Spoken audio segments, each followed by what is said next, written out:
we are as an art organization want to put art out there. We want to bring positivity to the streets.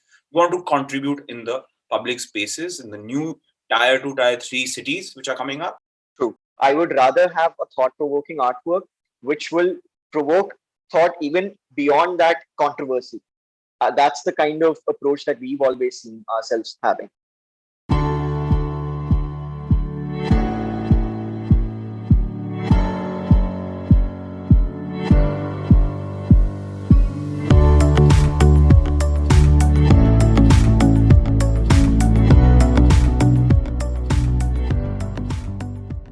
Public walls are a great medium to spark a discussion, to engage, and more importantly, a place to democratize art. It is keeping this principle in mind that Arjun Bahl and Thanish Thomas, along with three of their other co-founders, Hanif Kureshi, Giulia, Ambrogi, and Akshat Nauriyal, set up st+art India Foundation. It soon snowballed into a national movement that would propel street art in the country and was welcomed by scores of people, as their reach grew to cover 25 cities, 6 art districts, 21 festivals, and over 500 local and international artists since 2014. st+art India is not the first street art movement in India, but no other cause grew to the national significance it has. So how did the founders manage to do that? Join with me, your host, Mahati Rangarajan, to find out more. Hi, Arjun and Thanish. Thank you so much for coming on the podcast. Thank you for having us. Thank you so much to have us. So how have you all been during the second wave, during this crisis? Motivated to do more. That's good. Yeah, but sometimes also under pressure. I think the kind of work we do, we need to create a positive narrative, Yeah. both within ourselves, our teams, as well as in the public spaces. So taking inspiration from the work we do, I think we are trying to do as much as possible, like I said, within ourselves, with our teams, and hopefully in the public spaces in a more positive way, that there is a light at the end of the tunnel. And that's more or less what our work revolves around. Yeah, I completely agree.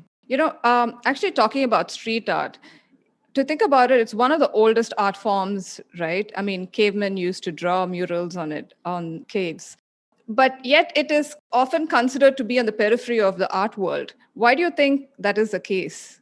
Do you want me to answer that, Thanish, or do you want to answer that? I think you should go for it, and then maybe if I want to add something. Sure. Why is that the case is because I think that it was not taken seriously. And I think the art world has its own bubble where it was in their favor as well. Because it was not so well documented, it was not studied about, didn't have enough critique. Yeah. It was in their power to keep something out of the art world.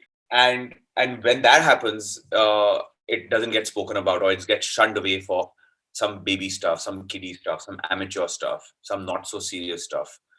And then there is the whole valuation gets hit, and the art world is a very strong world. It has big gatekeepers. It has people who evaluate, speculate the market, as well as study art and art history.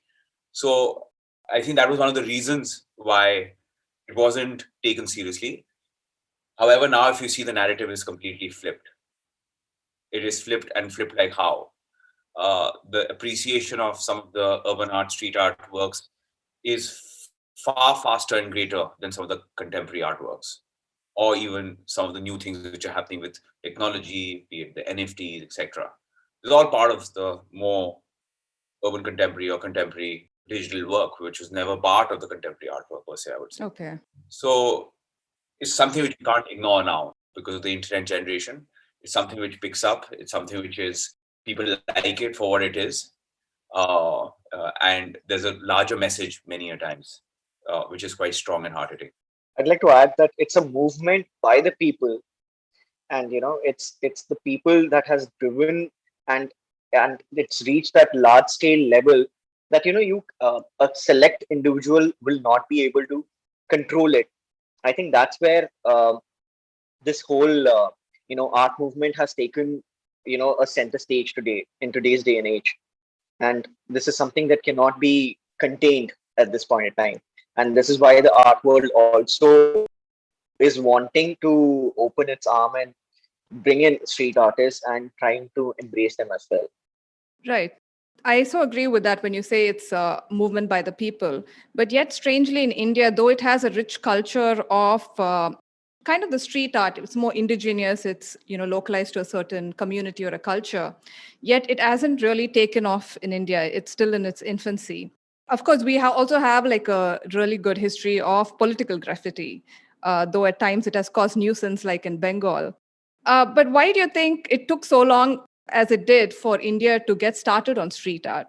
Let me just add something, and then maybe if you want to add. So, what I feel is that uh, I think there's a lot to do with this Bengal Act. I think that has been one of the key forces which has kept, street art. It has kept it away from mainstream public spaces Okay. a lot. As in when we started as well, I think there was a lot of resistance from initially people, or the authorities talking about the Bengal Act. But when we started painting, when the paintings were beautiful, people started appreciating it. Then people started talking less about the Bengal Act, and they wanted to open their arms and welcome. Oh, let's bring in some color, let's bring in some art, let's bring in some positivity. It's that's the vibe that it went into. So I think a little bit of that, the Bengal Act somewhere played that in the back of the minds. Or also, I think when you talk about art, art field has not seen painting in public spaces to be a great avenue, and it's too accessible for everyone. Whereas art has been, oh, I have a M. F. Hussain, it's in my collection, and it's in a private collection, or maybe it's in a certain collection with a certain gallery. So if you have to view that, you'd have to go there. So it tried to maintain that, and that maintenance of that particular, this wanting to, that even for the public, it was a great aspiration to go and see it, Yeah. wanting to create that, kind of a holier thou, or, that great avenue to, explore art. I think that is where the art somewhere, lost touch with the common people. It lost touch with masses. Yes, even if you were, greatly inspired by artists, reading about it, seeing pictures in the book, but, accessing it was difficult. And I think slowly, when the cable television happened, I think slowly that's when, the whole idea, the globalization, when it started. And that's when, the Indian art, street art movement also started somewhere. Okay. So I'm sure there are many initial artists will talk about their initial struggles, how it was difficult for them to seek permission, paint, and get appreciated as well. So yeah. Okay. Arjun, you want to add anything? Yeah, I think it's just about accessibility. I think it was about the information. I think it was also about organizations not being there to promote as a platform such as ours. But if you've seen that we have started very late, but today India has caught up quite a bit. The works from India are widely recognized. International artists, international organizations are looking forward to Indian artists. Uh, our streets are very unique, much more unique than any other space. There is a sense of streets are very important for us, and the kind of projects which have happened are by far quite pure in the art sense. Okay. There's no real logos, or it's not brand driven, heavily brand driven. It is brand and corporate supported because that's what we need. But you don't see that interfering quite a lot with the art, which is the case with a lot of the art you see now internationally. So it's still quite kind of a unique example. And I think the growth will be much faster because we have so many new cities coming up under the Smart City project, Okay. where we have opportunities of placemaking. We have literally opportunities of building future cities with art and placemaking and public spaces, etc. I think there will be a lot more contribution over there. So there are great examples now coming out of India when it comes to especially the art districts and projects like that. Yeah, Yeah, and especially in India where our streets are bustling with life.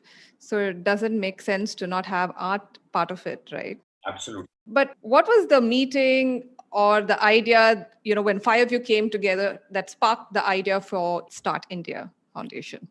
The idea was to do something. We all came from different industries. I had never done a street art festival. I had very little or no knowledge about the work, but I was wanting to do something, and I had met some other folks, acquaintances, and then we kind of got together, we saw that we all have a certain skill which is required for something like this.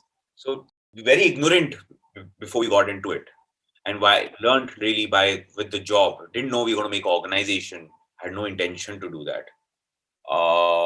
And I think one thing led to another, and the first festival was so good from the artist side, from the people who were giving us permissions for the walls, from the localities.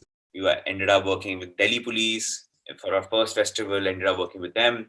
It was an eye opener, also a great learning, and I think that itself prompted us to become an organization.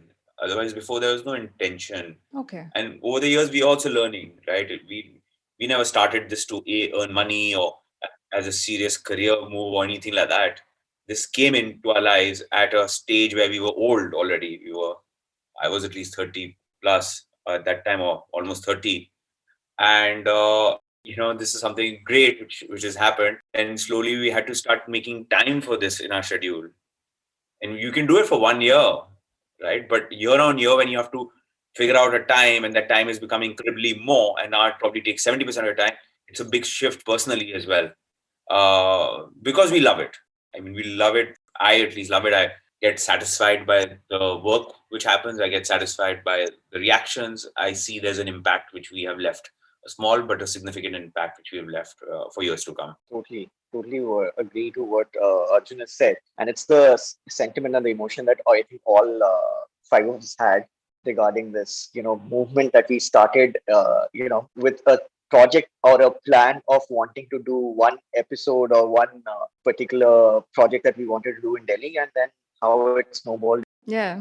So that brings me to my next question. Why did you decide to make it not for profit?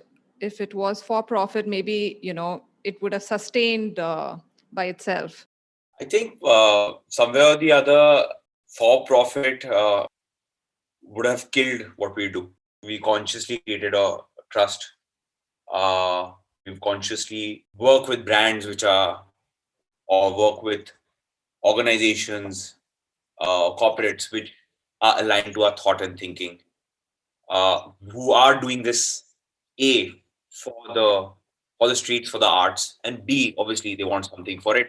But that agenda needs to be very clear that you're doing something for the streets, for the public art, for the street art, for the artists, and for you believing in it.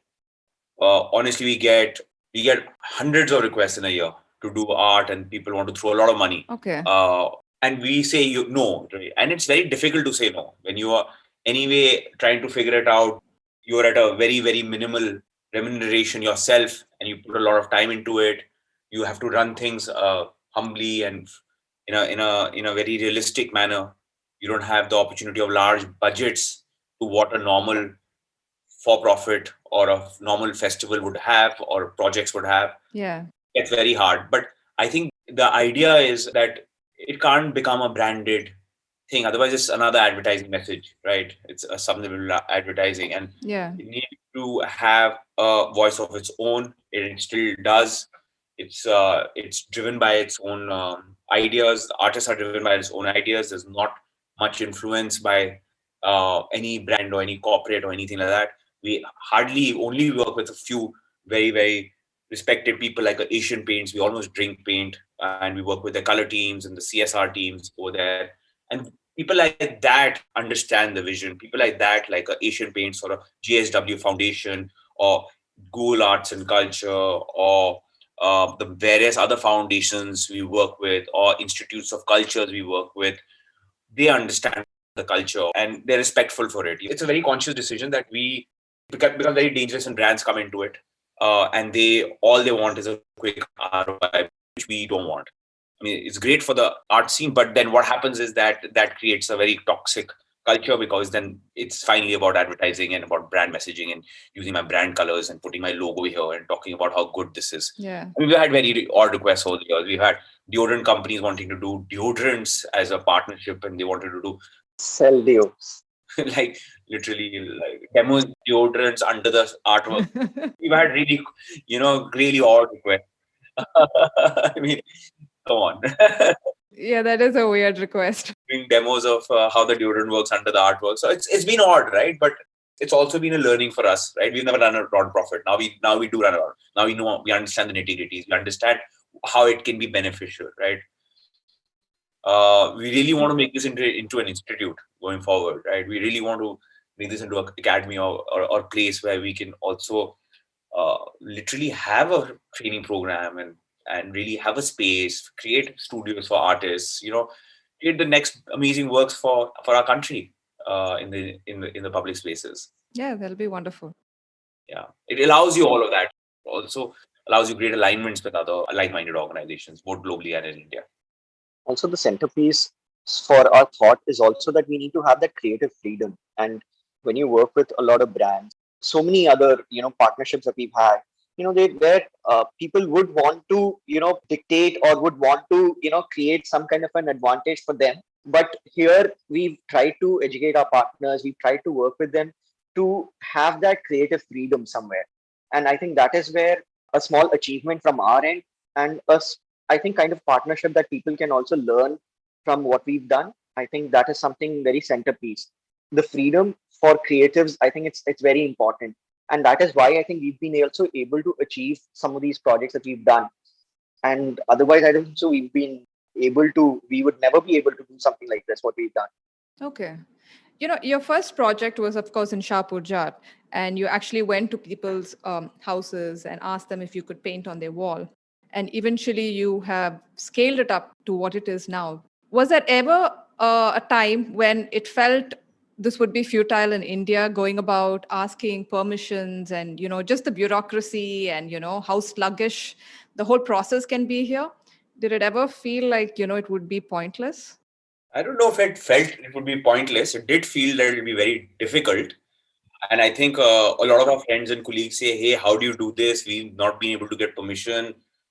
But the thing is that we are very cynical as a society. Before trying only, we have this agenda in our head that it's not possible. And the bureaucrat or the officer will tell me this, he'll ask for that, what is in it for him. True. And it's really not like that. If your intentions are straight, if you are straightforward and say, boss, this is what I want to do, this is how I'm going to make a difference in this space.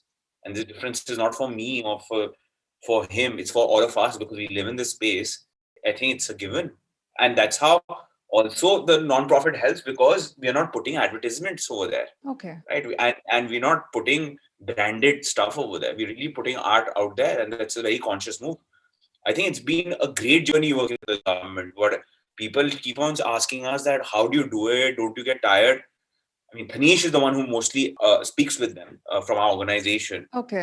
He would tell you more. But I think so far it's been a great partnership and we've understood how the government works within its own bureaucracy or things like that. And it's been a good experience, very, very honest. It's never been a shady or a negative kind of experience for us.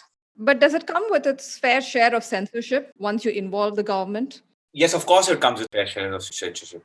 And even as an organization, we have been careful and being very honest over here of keeping the narrative very, very neutral, keeping religion out of it, keeping politics out of it. Sensitivity. Yeah. Being sensitive. Because the thing is, while street art is a kind of an act against the authorities of sorts, right? Yeah. Back in the day, we thought that there's no use being activists in this matter. Yes, talking about important social topics in a nice, positive manner is the need of the hour.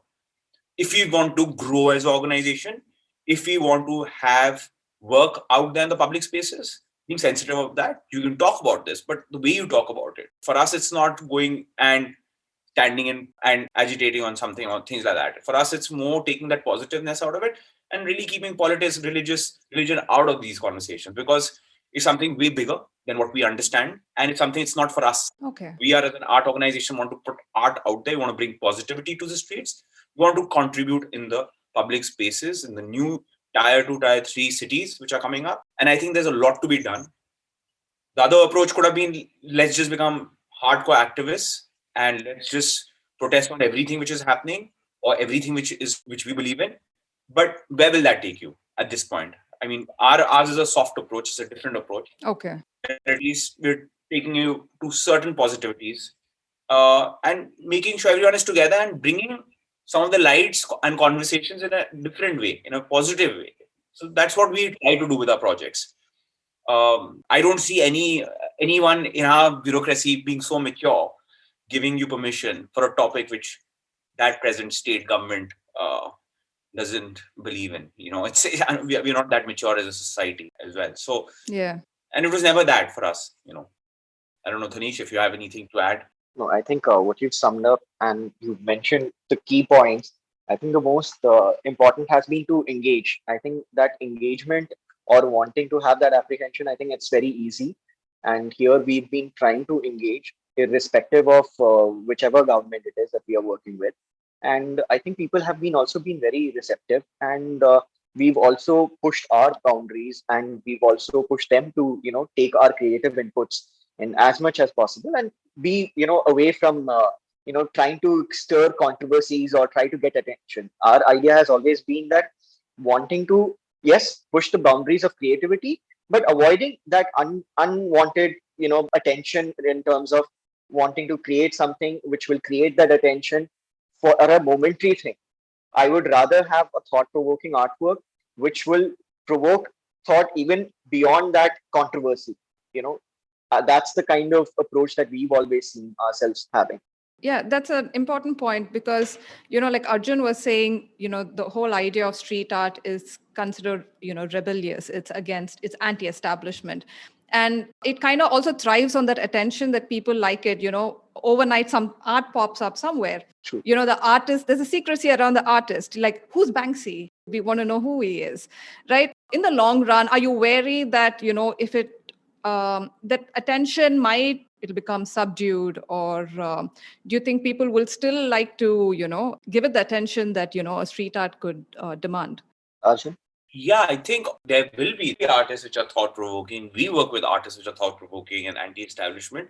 We have but it's and they do it as their own individual practice, and I think that will always be there. I think thoughts which are out of the box, thoughts which are talking about some very hard facts in a very hard, ruthless way, the way it should be spoken about, will always have that attention. The streets are very democratic spaces for anyone and everyone to come and do something, right? I mean, from your advertiser doesn't think twice about putting the next Airtel hoarding over there, Yeah. or without any permission, right? He just does it, right? People from the tuition or people who are doing the politics, they don't think about twice before putting an illegal poster on a wall. Right? So these are such democratic spaces where everyone has a voice. Tomorrow, if you want, you can go and put a poster, and no one will say anything to you. And you can really be heard if your poster is talking about something, and if it's there at the right places. And that's the way it is. I don't think that's ever going to change, for sure. Okay. There is a regulation which is going to come up. You see a lot more of the stuff which is written is now getting whitewashed. People are aware that some of the stuff which is written could be anti-establishment for people who are doing that stuff. Suddenly the next day is gone, right? Because the internet has that power of amplifying it so much that yesterday it was not even there in the scene, but it was there all over on the streets, but it wasn't picked up by the internet. As soon as it gets picked up by the internet, there's a clear directive that it needs to go by someone or the other because it's been noticed. Right. In terms of art itself, right? In fact, in one of my earliest episodes, I spoke to Ayaz Basrai of the Basrai Studio, the well-known architect and interior designer. So he was talking about when you put up a structure, you have to see how you integrate it into the city's tapestry, not just come build one incongruous thing there and then leave. How does it weave into whether it's a city's past or present or future? So I know much of your artwork follows a theme that you give to the artists, but you also keep in mind, besides the local culture, where to center the art in its past or present, or do you like it looking ahead? Do you give it much thought about that? So can I Arjun, let me just say something here, and then maybe you could add. So with curation, I think we do have certain themes, but we also depending upon the site, the situation, we also try and open up our narrative, and then we also give at times our artists certain do nots like nudity or religion or certain this thing. But then apart from that, we would try and give them that opportunity of an open canvas as well. If there is a theme that is tied, then yes, there is a direction that is given. But otherwise, apart from that, we will give them certain don'ts, and beyond that, we can explore what they feel, what they sense, and how they want to, maybe bring out some parts, some experience of India, or whatever they've experienced within their lifetime, they would want to experience their, that can be brought out in their artwork or in their style of artwork as well. So that freedom is something that we are very, again, as I said, very centered to our organization, wanting to have that, creative freedom. I think that has been always the idea that really drives us. And otherwise, we would have been like any other, organization or agency where we are trying to take in briefs, or we are trying to give that brief to the artist. We don't kind of enjoy that. We like to have that freedom somewhere, and that is something that we would like to hold on to very dearly for the longest. Yeah, I think it's very site specific, our works. It obviously, Ayaz is an amazing example. He's a great friend of ours. We have worked together a lot in the past. His work is inspirational, especially about what he thinks in the future is. And Exactly. His thoughts are just really out there. yeah, and art and architecture meet each other, right? There's a strong intersection, and especially all the projects he does in Bombay, etc. Yeah. But yeah, I think it's very site specific, our work. It looks it from a long form point of view, where it's not going to because that space, that artwork is an imposing artwork. It's a huge piece of work, right? Even though it's on a pre-existing characteristic or building which we kind of get to work on. But it's a very imposing work, and there's a lot of responsibility when we put up something out there, because the interpretation, what it does to the place where it lives in, does it get embraced by the community? Does it not get embraced by the community? Because all our works, and I must say this very proudly, is quite community led. Okay. And over the last 1 or 2 years, it's become even more now. It takes the community as the center. Even the artists work with the community. They understand who they are. We have a reach out program. We do, when we have the larger festivals, literally for 2 or 3 months, we do things from getting feedback, putting questionnaires, seeing how we can involve the people who live in around that space within artworks. What do they want to see? How can we integrate their vision with the artist's vision?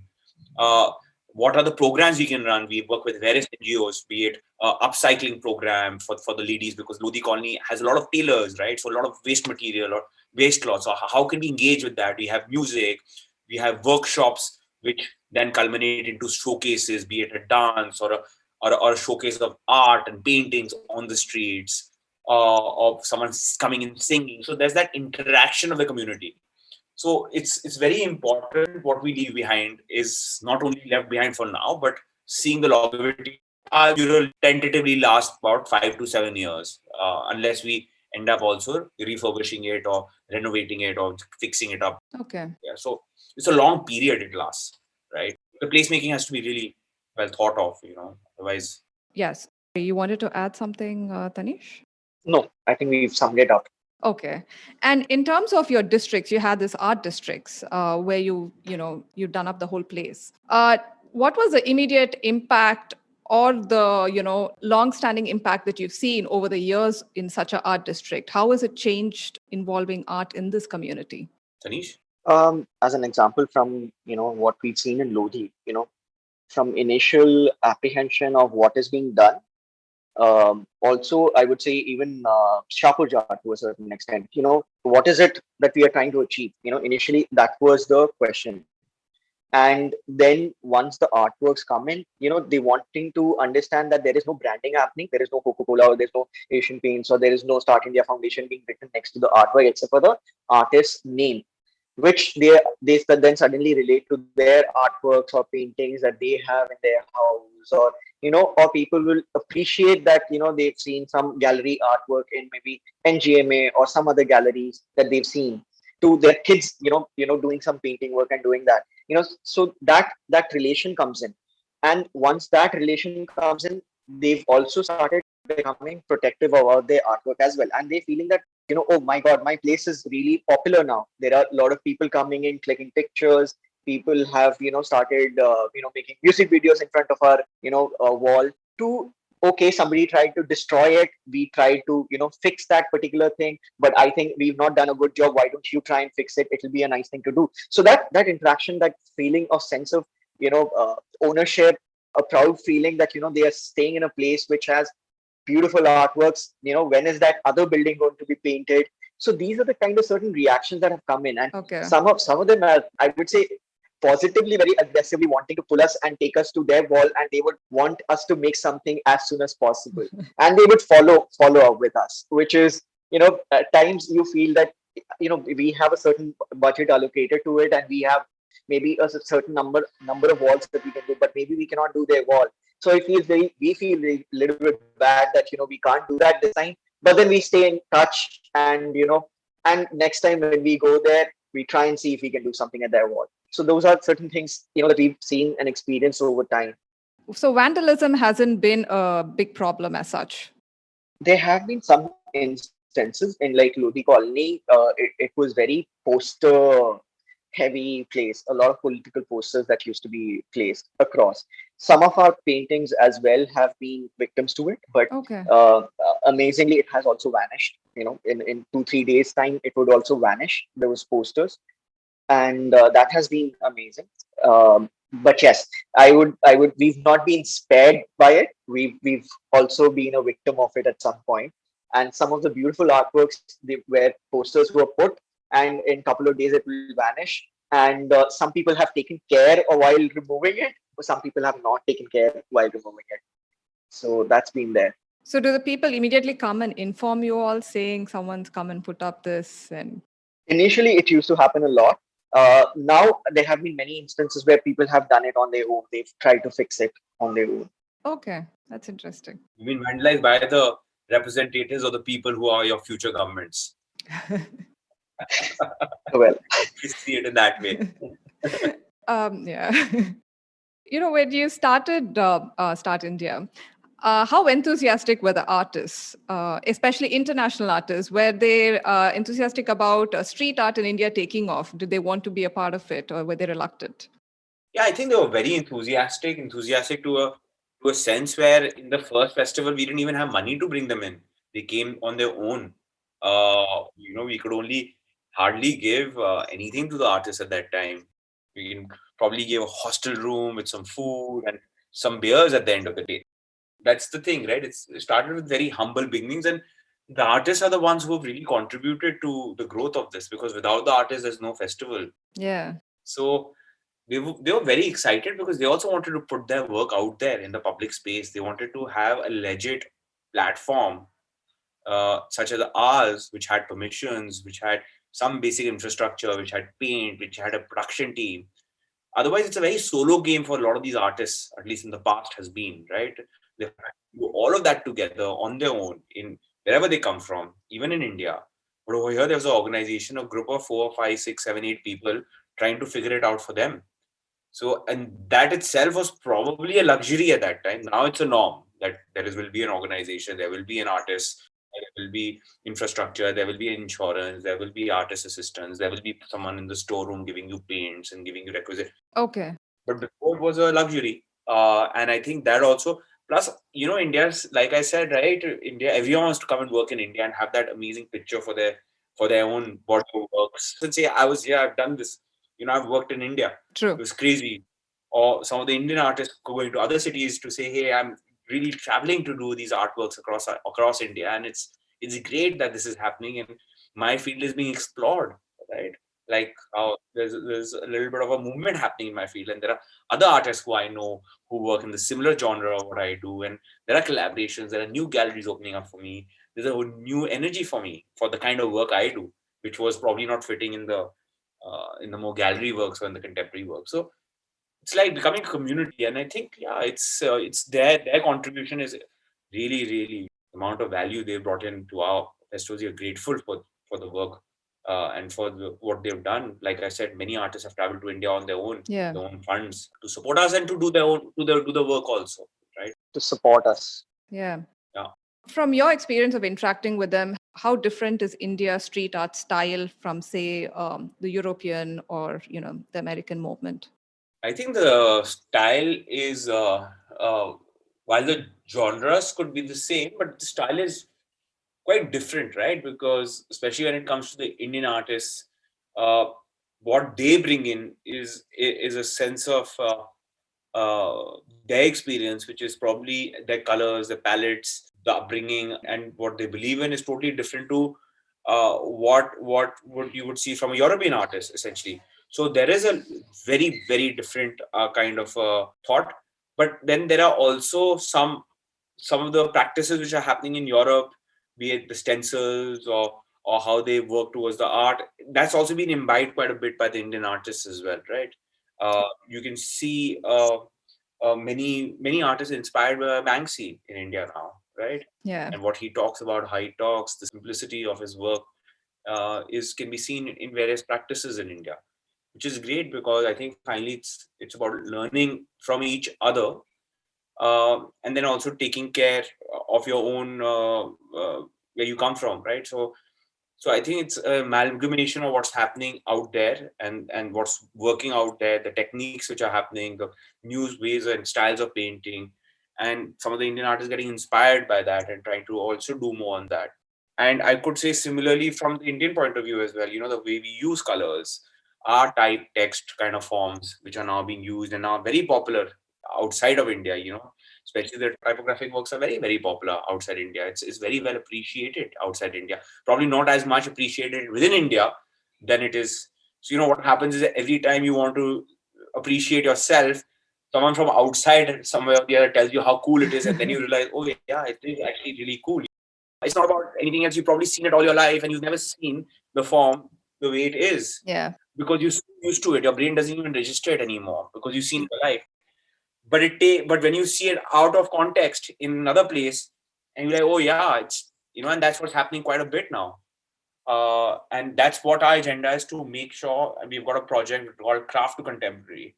Yeah, it's a residency which we run with Asian Paints, and the idea is to work with indigenous art forms, be it the Varli or be it other kind of art forms in India, and try to work with some of these Indian craft and the Indian artists, very indigenous artists who've just been working on it, and try to contemporize their works, both in time, in the way they are thinking and the way they're applying. Right. So, for example, we did a really cool one with Bhaju Sham, who does Gond works.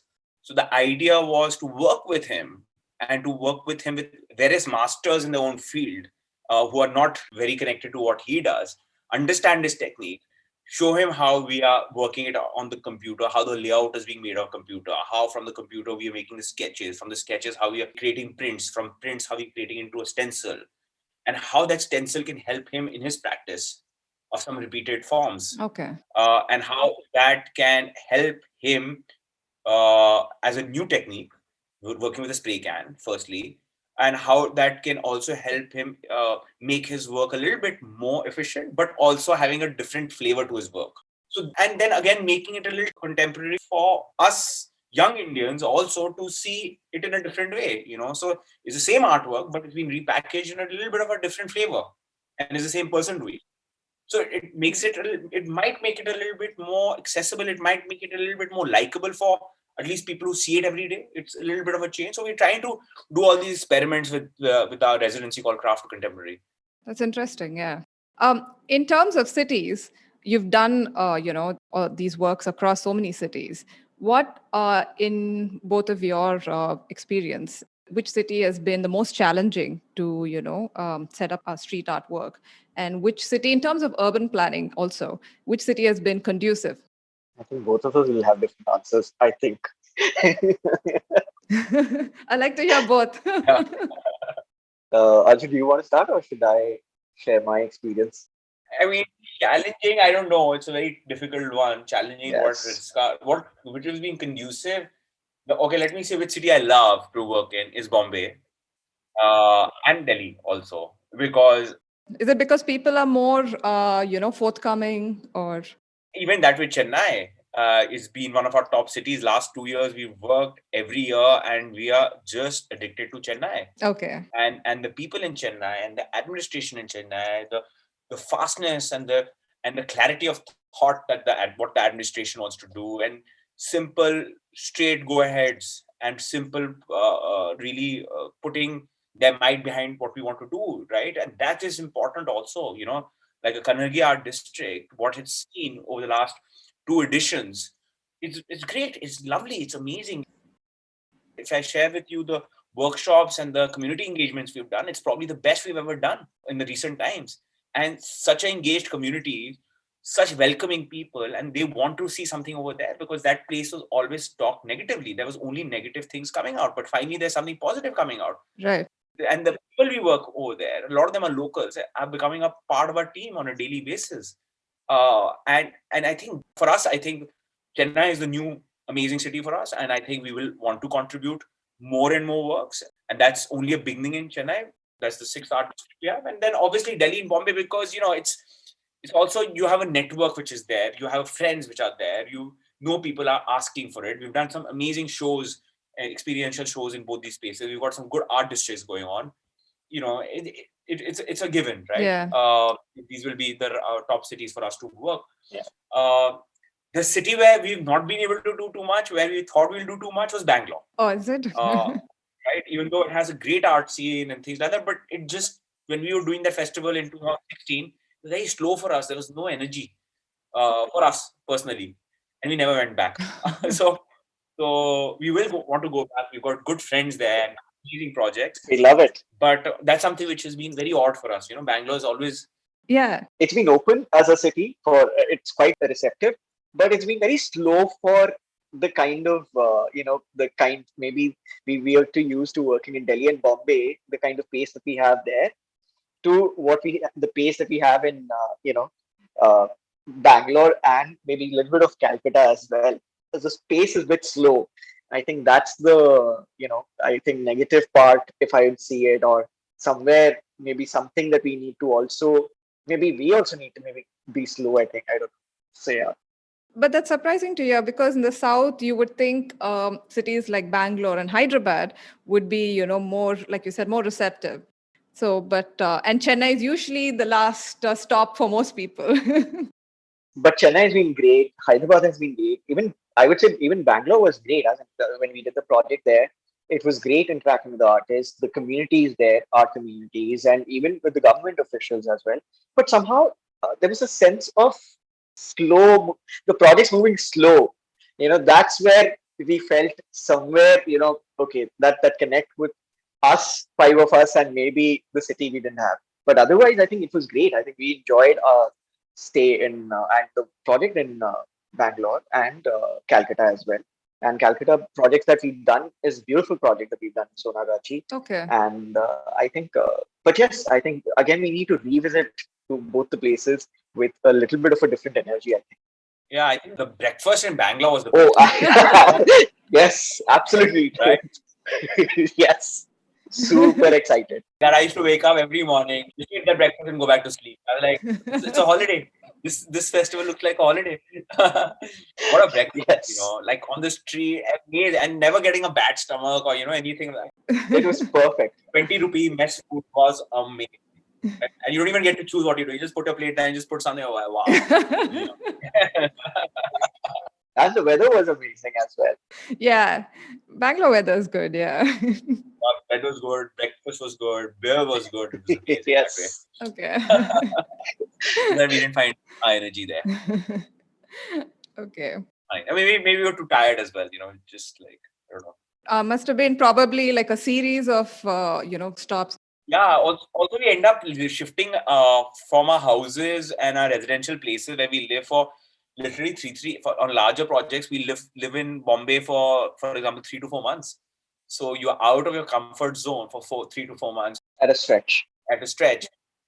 Because our work actually starts a year before, but then you're out by 4 months. You're out, and then you're just out there, right? And it gets difficult, right, after a while. Yeah. And that was the case where we were doing every year for 3 to 4 months. We were in just one particular city or just traveling around. So yeah, and in terms of festivals, it's a huge concept that you're doing. What is the logistics like? Do you get like enough inquiries about volunteers who sign up? Yeah. Typically in a festival, from a usual team of 25 to 30 people, we go almost to 70 to 80 people. Okay. And they're all filled by volunteers or freelancers who come on our work. I would say a lot of them are freelancers, and the volunteers are mostly the support for the artists and for support for the freelancers who come in. And a festival would typically, including the street artists, which are the visual artists, but then there is dance, there is workshop, there is various kinds of conversations and all of that.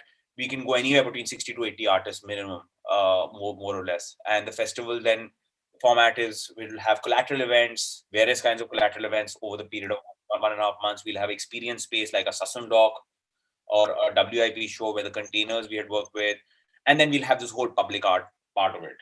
So it's quite it's a lot of fun because there's action every day. Yes, there's action every second. Every second there's something or the other. There's a lot of fun. There's once, especially when the exhibition opens up, the experience space opens up, it changes everything because then there is people coming in, this, that, and management, all of that, and that energy, right? Yeah. Is wow.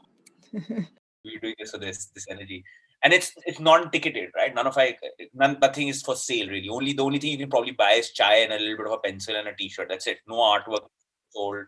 Nothing is sold over there. So the kind of people we get is very, very amazing. It's diverse, That's nice. Across the strata.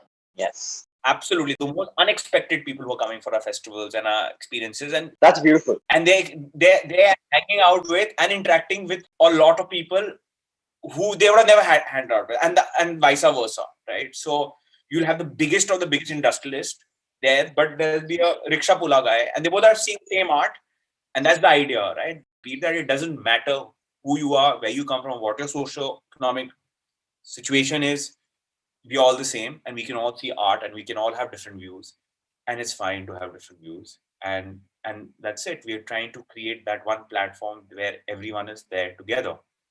And that's it. It doesn't matter. So, and that's what most of our work is all about, bringing that equality amongst people and keeping that egos away. So art is an equalizer, not as something snooty. Yes. Yeah, absolutely. Art for all. I think that's always been the case. It's just that the branding and packaging, somewhere in between, it changed. And we want to change it again. Yeah. Yeah. There were gatekeepers. People wanted to sell art. Yeah. I'm sure in the future we will sell art as well, because how do you sustain? But hopefully done differently, and it'll be done with artists who are the new artists of India, and that's the thing, right? And so that everyone gets the opportunity, Today, because of the internet, it's no longer, I don't need to go to a particular gallery. I can do it myself. Yeah. And now you have those virtual openings thanks to COVID. Yes. A bit boring though. Yeah, it is. Yeah, I agree. Nothing like being in person. Yeah. But I have to ask, how do you all balance this with your bread and butter? We don't. That's always a challenge for us. No, we do it. Yes. We do it. We have a for-profit company called XXL Collective, and an organization called Giulia, and we run that. That's what brings in the money. It's a visual arts platform which manages visual artists. It aspires to be a gallery. It works on merchandise, works with brands, more free than Start. But it obviously won't go and work with brands on public spaces. Right. For sure not, because that's not something we do. But it's more open. The idea of when we started Start was that we were getting so many inquiries from people. And Start needs to do important things. Start needs to do groundbreaking projects which will add value to our country. It's not wanting to work with a brand, or it does not go to someone's house to do an art commission. That's not what it is. It's much larger. It works on policy, it works with the government, it works on the future of the cities. And that's the energy of Start. That's the DNA. And very soon we realized that Start can't be doing all of this. It's not in Start, right? It needs to be a serious foundation which will come and have chapters across India and will run for longer than we run, hopefully. We want to really create that openness and transparency within Start. Okay. Really, for the public art. So we have to open XXL, which works with brands, which works in interior spaces, which does art consultancy, which adds as a platform for some of the artists which we have contributed in making over the years. And really is trying to give an alternate set of artists a kind of a platform, a commercial platform, to sell their works and to do commissioned works and things like that. But again, not doing it on the streets and respecting the streets. You will not see XXL doing suddenly a branded advertisement or branded artwork in any of the works. That will never happen. Okay. You've also tied up with brands, right? Like you said, Asian Paints and Singapore Tourism Board. Yeah. How hard was it to convince them not to push the agenda and instead to partake in the vision? Were they on board with that? It was very hard. It was years of conversation. But I think once we did our own first festival without much support from, we had support from the Institutes of Culture. I think everyone saw the light and they understood that, yes, we want to be a part of it, and we want to be a part of the journey of what's happening in India, because it's a visual revolution. So, and the thing is that over the years, by the end of it, people know they won't come to us because 99%, 0.9%, we will not do it. So it's now people know that, right? Right. We'll do amazing projects. We'll do important projects which are socially relevant, even if it's a brand. But they need to have some setting. They have to have some grounding of having impact and that value. The value should be there in the spirit of the work which we do and that's how it is. It should be a fit, Right. It can't be a misfit. Like I gave you a deodorant example. Like there's thousands of examples we can give, right? But these are short-term gains. I mean, if you really want to do and contribute to the streets, let's talk about it and let's really do it properly. Let's understand what your communication is going to be. What are you going to gain out of it? What are we as an organization going to gain out of it? What is the locality going to gain out of it? What is the artist going to gain about it? And how this progression will be. So we do a very detailed conversation with most of our partners and understand what their visions are and see if their visions match our visions. And if our visions match their visions, really, because it has to be a transparent conversation. The streets are not owned by us; they're owned by the people. Yeah. Thanish, would you like to add anything? I think just want to add one point that the idea is not a short-term gain. Again, it's a long-term vision, and it's a long haul conversation that needs to happen. And Yeah. these short bursts will never help. Yeah, maybe for a brand for a short while it could help, but for what we are trying to achieve and what we want to do, I think these short-term things will not help in the larger picture. So it's better to stay clear of them, avoid those confrontations, avoid those situations, avoid getting stifled. I think it's better to look at the larger vision. I think that's more important. And it's a different way of brand storytelling. True. Did you all ever think it would become as big as it is now when you started back in 2014? Did you ever foresee it? A little bit of sense, I would say that yes, art does have a lot of power. It has a wider acceptance when it comes to, I think, initially where I come from. We were going to the art galleries, and you would see a small amount of people are appreciating art. To when you put artwork in a public space, and from the unexpected quarters, be it a rickshawala or auto person, not saying that they are not exposed to art, but even them appreciating it and trying to find the finer uh, reasons of painting it and to understand the painting, and that curiosity, I think looking at that, I think that has been a personal motivator somewhere to continue doing this and put ourselves through the ordeals of initial struggle. And I would say that has been the case, and I think for me that has been the case. But there have been other street art movements as well, but none of them have taken up the kind of national movement as you guys have done. So what do you think was the differentiator for Start? Our Our team. team, actually, I think especially the team. I think we were very motivated. We were all picking up scaffolding in Shahpur Jat, running around individually. I think all of us were doing it, and no one spared. And also motivating our friends to do it as well. Who would come and see artwork being painted, we would ask them to also pitch into it. Okay. That was also, kind of, somewhere we felt that, this is something that we should also take it out, not just from, Shahpur Jat, but outside Shahpur Jat to Delhi and maybe across the country as well. It's very much required. And I think something that we could do, and with our different skill set, I think we can do this. I think that's where. Yeah, I think that's it. It's about the team. It's about the motivation. We don't sleep early till I at least always online, always wanting to do more, always trying to see how we can do better. It's a baby you've nurtured, right? So our focus, like I said, we are very bad with time management. Our for-profit organizations do suffer, and that balance is totally inequitable right now. But that's the fun of what we do. It's very free, and it's still not a job. It became a job. But it hasn't sucked the fun out of it. It's still there. The fun is still there. That's good. Just trying to do the next big one. And with this COVID-19 situation, I don't know when, but can't wait to get our hands dirty. Even though we did almost 20 projects during lockdown during the last year. Yeah, you did the Heroes project and all that, right? We did the whole Chennai, the Mahi. We've done lots of actually nice. Unfortunately, they've stopped, but they will start again. Anything you, looking back, you would have done differently, or now that you've learned all the lessons that you have, Not really. you're just stuck to the same? Yeah, I think we stuck to it because if you would have done something different, then the outcome would have been different now. So Yeah. Yeah, true. it's difficult to go back into a time pod and change things because I don't know where we would be now. Uh, what else we would have done different? Yeah, I think a little bit more professionality is always required. Okay. But I think that's coming slowly. Our team structure has now come in. There's a whole system to the madness. Uh, Maybe I had less beer, I think. I don't know. You know, since you mentioned beer, I want to bring up last month, of course, that whole issue with Budweiser. Oh, nice. What a connector. You know, it brought up the sticky subject of ownership, right? Yeah. So, how do you handle that ownership of street art? How does it play out? I mean, it's honestly, there are moral rights, and we could have gone into this whole IP related issue with them. Our conversation was beyond that, right? Our conversation was, and they did come to us 6-8 months before. Okay. And they said that we want to do this. We said, boys, this is a campaign, this is an advertisement, this is not how it's going to work. We need to do something hyper local. We need to do something with football. We need to really do ground up work, not just coming in painting Messi's. Yeah. This thing.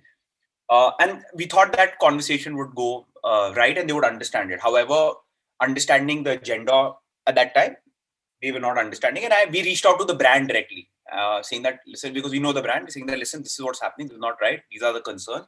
Explain to some of the people. We have friends in the brand that whoever was talking from their point of view. And they also understood it because we started getting many calls, give me costs, give me budgets. I want to do 100 murals. I want to do this. I want to do that. I'm like, listen, what are you doing? I mean, okay, you want to cost 400 murals, we give you a cost for 100 murals. But what you're doing is totally wrong.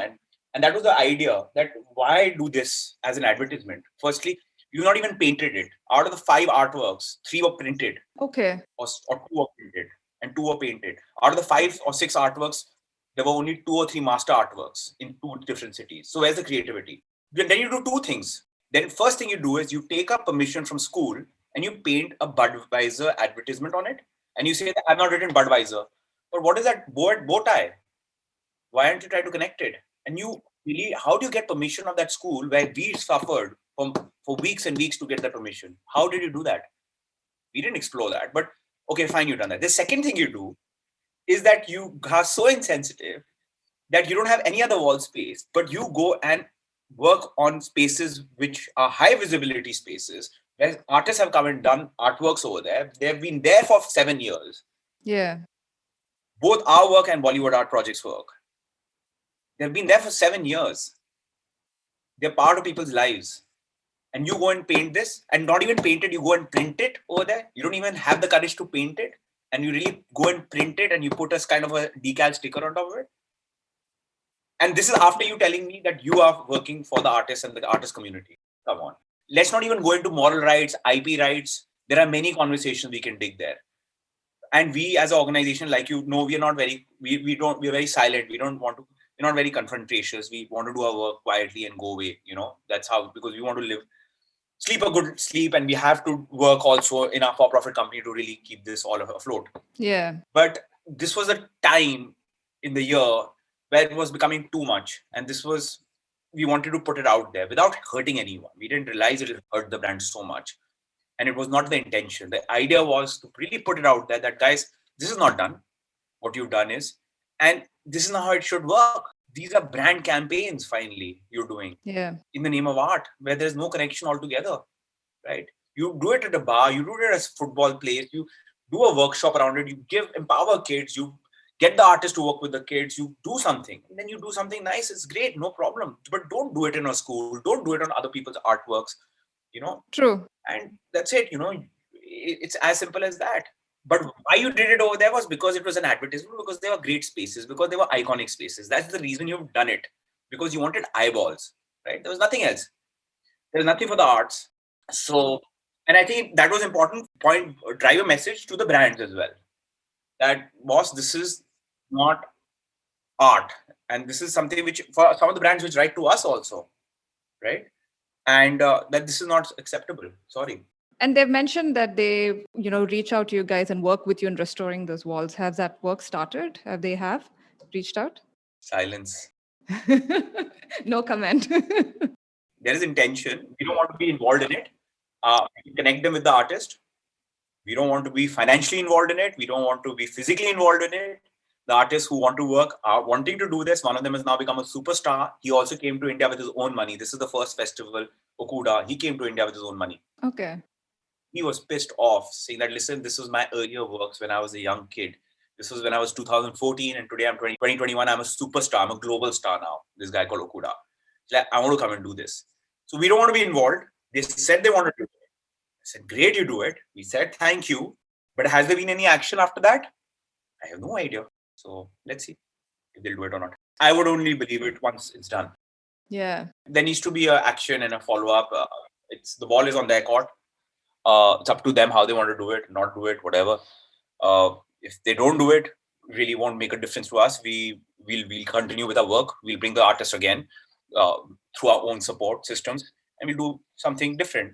But I think the onus is on them, and it's not on us anymore. There should be no pressure on us anymore on this matter. Yeah, I agree. Yeah, true. Kind of settle this as far as we are concerned. And we still drink beer. So yeah, coming back to that point. No, that's not going to change the love for beer. Yeah. But from a third person like me, what was interesting when this whole thing was happening is how it was playing out in two parallel places of engaging discussion: walls and social media. Yeah. I felt it was, though social media can be quite polarizing. I think people until then maybe underestimated how maybe walls also are a great place to, spark a discussion. Yeah. I think what we were very taken aback about was the community which came up. Yeah. More than us. We didn't know how many people love these artworks, both in Delhi and Bombay. We never had a clue. And we never had a clue that this could go viral. Yeah. We didn't think of it like that. We just wanted to put it out there very passionately. And we found out very late in the day this happened because we're all in our own lives at that time. For me, it was my kids' holiday. So I was with them on Easter break somewhere. Finally, we traveled. And once we found out this has happened, we didn't know what to say. We said, okay, let's put a statement out, Okay. And that's how it started. And so touched and overwhelmed by the people's reaction because they genuinely liked their artwork. It's not anything else. They were part of their daily routine, or they've been seeing it. And It's been a landmark. It's been one of the initial, paintings that were done. The artists who came to India to do this, I think that's something that has been deeply appreciated by many fellow artists. Some of the fellow artists who've actually posted online, be taking it as in taking down this whole action that the ex entities have done it. So yeah, I think it comes in from that passion. There was no way that we could have not gone ahead, and yes, we did have resentment to it. We were like a bit upset about it. Oh no, this happened. But I think by the time that the reactions really drastically increased, Yeah. I think we also said yes, we also need to officially put in a statement to it. Yeah. And I think even Diet Sabia jumped in and said, no, this is not done. Yes. So what is your projects you're looking forward to? And what do you think is going to be a long-term goal with START? Yeah, we're going to do a Mumbai Urban Art Trinale. We were working towards that last year when this pandemic happened. And we will continue to do that. It's going to be once in 3 years. Saying it out there because making it real by telling you. Yes. Yes. We work on paper and thought and conversation and what to do. But by telling someone, you're putting a pressure on them as well. Yeah, we would like to do that. And I think there are many amazing projects and continue on the art districts, work with more on the typographic sculptures. We're starting a new project called Start Care, where we're working with pediatric hospitals and work with contemporary artists to add value to NGO and government-funded pediatric hospitals. Interesting. That's something I'm very personally excited about, having kids, and for a long time wanting to do something for the kids from not so privileged spaces. And like this, we have literally it's like a menu of festival, a menu of projects which we have now because we do all this, right? And you said an institute somewhere in the long run? Yes, I would love to set up an institute in the long run, a kind of a place of excellence where we can teach art and where we can have grants, we can do residencies, and really create our own new world for this kind of art, right? And something which is out there and something which is really free of thought and expression, and enable tools and placemaking, and be that platform. It's like a far thing, in some institute of art or something. I don't know. Might be great by then, but it'll be interesting how we can do it. Hope it really comes to fruition. All right. Thank you so much, Arjun and Thanish, for taking the time. Really appreciate it. Thank you. Thank you for having us. Thank you. Nice talking to you. I've now started following your podcast. I'm slowly listening to them, learning about new people. You've got a very diverse set of people. It's always good to learn every day. So, Oh, great. Thanks so much. okay. Thank you.